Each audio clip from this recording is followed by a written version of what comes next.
Com o tempo, o homem que aprendeu a plantar, aprendeu também a construir, não apenas casas ou muralhas, mas ideias, leis e mitos. Deixou de se ver como um ser que apenas reagia ao mundo e passou a crer que podia organizá-lo.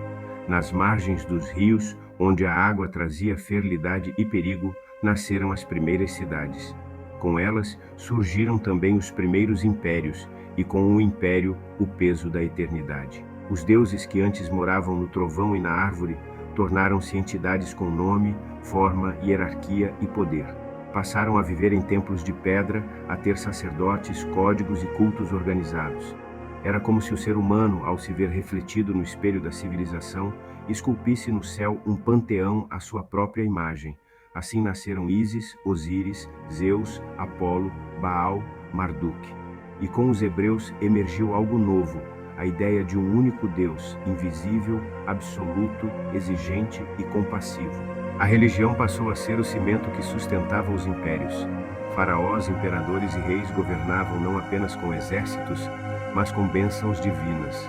O sagrado não era mais uma experiência interior ou um temor natural. Era lei, era poder, era ordem. Os mitos explicavam o cosmos e legitimavam o trono. Crer tornou-se um dever e blasfemar um crime. Enquanto isso, o cotidiano florescia nas mãos dos trabalhadores.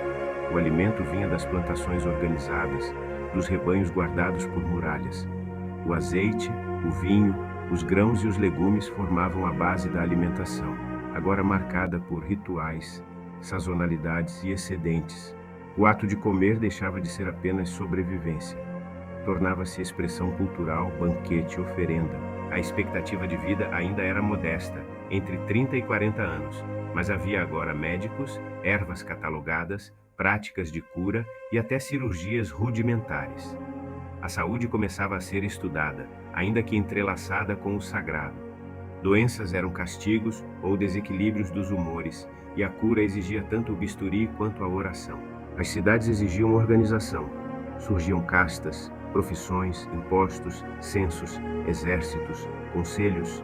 Era preciso administrar o tempo, o trabalho e as pessoas. A política ganhava forma, e com ela, o jogo entre poder e justiça, entre ambição e dever.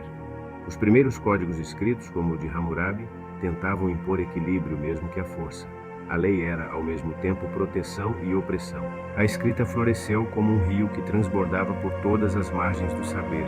Tablilas, papiros, inscrições em pedra. Era preciso registrar impostos, guerras, nascimentos, poemas, lendas. A palavra escrita tornou-se ferramenta de memória e de controle. Saber ler passou a ser privilégio e responsabilidade.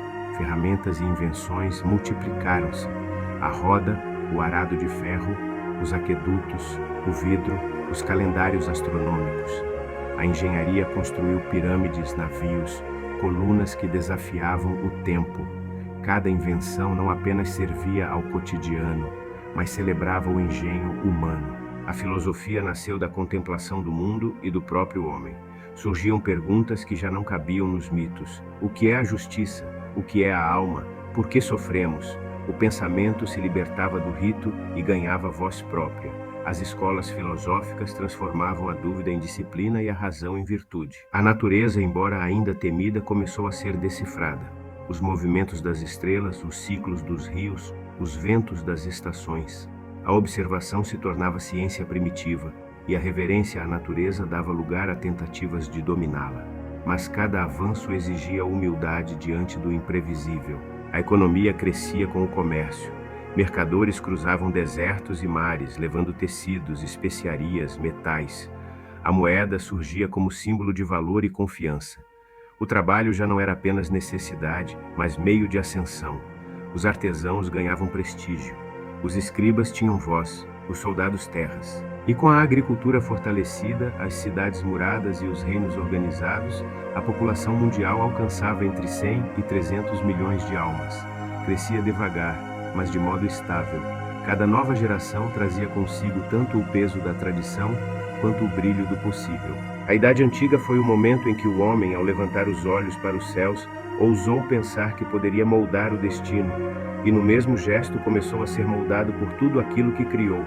Foi uma era de grandeza e desigualdade, de sabedoria e tirania, de fé e dúvida.